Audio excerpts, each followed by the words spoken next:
নমস্কার বন্ধুরা, আমি মল্লিকা BLOGFOODZ.com-এ আপনাদের সবাইকে স্বাগত। বন্ধুরা, আজকে আবার চলে এলাম আরও একটা নতুন রেসিপি নিয়ে। আজকে আমি বানাচ্ছি পটেটো রোল সমোসা। তাহলে চলুন দেরি না করে রেসিপিটা দেখে নিই। আর বন্ধুরা, যদি আমার ভিডিওটা আপনাদের ভালো লাগে তাহলে অবশ্যই লাইক করে কমেন্টে জানান। আর নিত্য নতুন ভিডিও পেতে অবশ্যই আমার চ্যানেলটিকে সাবস্ক্রাইব করুন। পাশের বেল আইকনটি প্রেস করুন যাতে আমার যে কোনো ভিডিও আপলোড হওয়ার সঙ্গে সঙ্গে আপনার কাছে পৌঁছে যায়। তাহলে চলুন দেখি আজকে আমার কি কি লাগছে দেখাই। আজকে আমি নিয়েছি সিদ্ধ আলু গ্রেট করে নিয়েছি, ময়দা নিয়েছি, পেঁয়াজ কুচি নিয়েছি, আর লাগছে কারিয়া পাতা কুচোনো, লবণ, কাঁচা লঙ্কা, ধনে ভেজে গুঁড়িয়ে নিয়েছি, চিলি ফ্লেক্স আর চাট মশলা।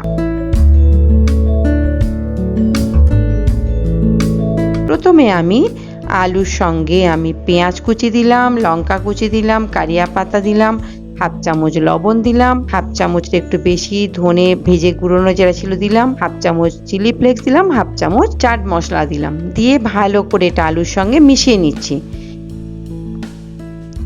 ভালো করে আলুর সঙ্গে মিশিয়ে নিচ্ছি। এটা হলো আমার সমোসার পুর। পুর আমার রেডি হয়ে গেল। এইবার একটা কাঁচের বাটিতে আমি যে এক বাটি ময়দা রেখেছিলাম ময়দাটা দিয়ে দিলাম, অল্প একটু লবণ দিলাম, আর দিচ্ছি তেল। তেলটা একটু বেশি লাগবে, তেলটা ময়দার সঙ্গে ভালো করে মাখাতে হবে। যদি কম মনে হয় আবার এর সঙ্গে দেয়া যাবে। দেখুন তেলটা দিয়ে ময়দাটা মুঠি করলে দেখবেন এরকম মুঠি মতো হয়ে যাচ্ছে, তাহলে বুঝবেন যে তেলটা ঠিক মতো দেয়া হয়েছে, ময়নটা ঠিক মতো হয়েছে। এবার আমি অল্প অল্প করে জল দিয়ে ময়দাটা মেখে নিচ্ছি। ময়দাটা কিন্তু নরম করে মাখা যাবে না, একটু শক্ত দিকে রাখতে হবে। দেখুন এবার চাপা দিয়ে রাখছি, 10 মিনিটের জন্য আমি চাপা দিয়ে রাখবো, ততক্ষণ ময়দাটা আমার সেট হবে। এদিকে আমি আলুর যে পুরটা আমি বানিয়েছিলাম সেই পুর থেকে আমি যেহেতু রোল সমোসা করব সেই জন্য সমোসার ভেতরের পুরটা আমি এই রোলের জন্য বানিয়ে নিচ্ছি। দেখুন লম্বা লম্বা করে রোলের জন্য বানিয়ে নিচ্ছি।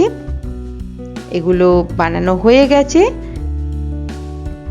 দেখুন প্রত্যেকটা বেশ একটু সেই পাশ বালিশের মতো দেখতে হয়েছে। এইবার এইদিকে আমি ময়দাটা আরেকবার ভালো করে থেসে নিচ্ছি। ময়দাটা আমার সেট হয়ে গেছে। দেখুন ময়দাটা আরেকবার আমি ভালো করে থেসে নিচ্ছি। ময়দাটা কিন্তু খুব নরম হয়নি আমার। দেখুন ময়দাটা বেশ শক্ত দিকেই আছে। এবার ওই ময়দা থেকে আমি লেচিগুলো কাটছি। লেচিগুলো কিন্তু ছোট ছোট করে কাটতে হবে, বেশি বড় করা যাবে না। এইবার এক একটা লেচি নিয়ে এটাকে লুচির মতো বেলতে হবে, যতটা সম্ভব পাতলা করেই বেলতে হবে।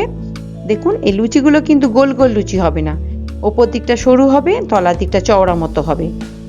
আর এই রকম করে দেখুন একটা করে পুর ভরে দুপাশ দিয়ে মুড়ে দিয়ে উপরে জল লাগিয়ে এরকম করে মুড়ে দিচ্ছি।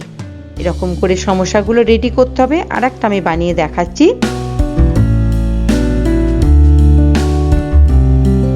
দেখুন এরকম লুচিটাকে বেলতে হবে, লম্বাটে মতো লুচি হবে, ওপর দিকটা সরু হবে আর নিচের দিকটা চওড়া মতো হবে। যেহেতু ওখানে পুরটা আমি রাখবো, ওপর দিকটা ছুরি দিয়ে এরকম করে চিড়ে দিতে হবে। দিয়ে এবার পুরটা দিলাম, দিয়ে পাকিয়ে দিলাম, দুপাশ থেকে মুড়ে দিচ্ছি। দিয়ে এবার উপর দিকটা জল লাগিয়ে দিচ্ছি যাতে খুলে না যায়। এইবার পাকিয়ে দিলাম, রোল করে দিলাম, ব্যাস রেডি হয়ে গেল রোল পকোড়া। এরকম করে প্রত্যেকটা রোল সমোসাকে আমি রেডি করে নিলাম। এইবার একটা গ্যাসে প্যান বসিয়ে তাতে বেশ পরিমাণ মতো তেল দিয়েছি। দিয়ে এইবার তেলটা গরম হতে হতেই ওই সমোসাগুলো দিয়ে দিচ্ছি। কেন কি তেলটা যদি আমি ভালো মতো গরম করে তারপর সমোসাগুলো দিই তাহলে সমোসাগুলো ওপর থেকে হয়তো হয়ে যাবে কিন্তু ভিতর থেকে নরম রয়ে যাবে। এই জন্য তেলটা গরম হতে হতেই সমোসাগুলো দিয়ে দিয়েছি। তেলটাও গরম হবে আর সমোসাগুলো এগুলো ভাজা হতে থাকবে। আর ফ্লেমটা অবশ্যই মিডিয়াম থেকে লোয়ে থাকবে। এরকম করে উল্টে পাল্টে সমোসাগুলো আমি ভেজে নিচ্ছি। বন্ধুরা এই সমোসাগুলো কিন্তু খুব মুচমুচে হয়, খুব সুন্দর খেতে হয়। আপনারা একদিন করে দেখুন, দেখবেন খুব ভালো লাগবে খেতে। এইরকম করে আমি সমস্ত সমোসাগুলো ভেজে নেব।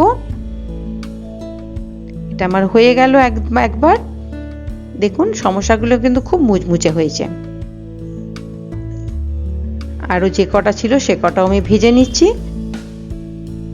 এগুলো ভাজা হয়ে গেছে বন্ধুরা, তাহলে রেডি আজকের আমার রোল সমোসা। আপনারাও করুন একদিন, দেখবেন খুব ভালো খেতে লাগবে। বিকেলে চায়ের আড্ডাতে অথবা টমেটো সসের সঙ্গে এগুলো দারুণ মানিয়ে যায়। তাহলে আজকের মতো রেডি আমার রোল সমোসা। আজকের মতো চলি, আবার দেখা হচ্ছে নতুন কোনো রেসিপির সঙ্গে। ততক্ষণ ভালো থাকুন, সুস্থ থাকুন।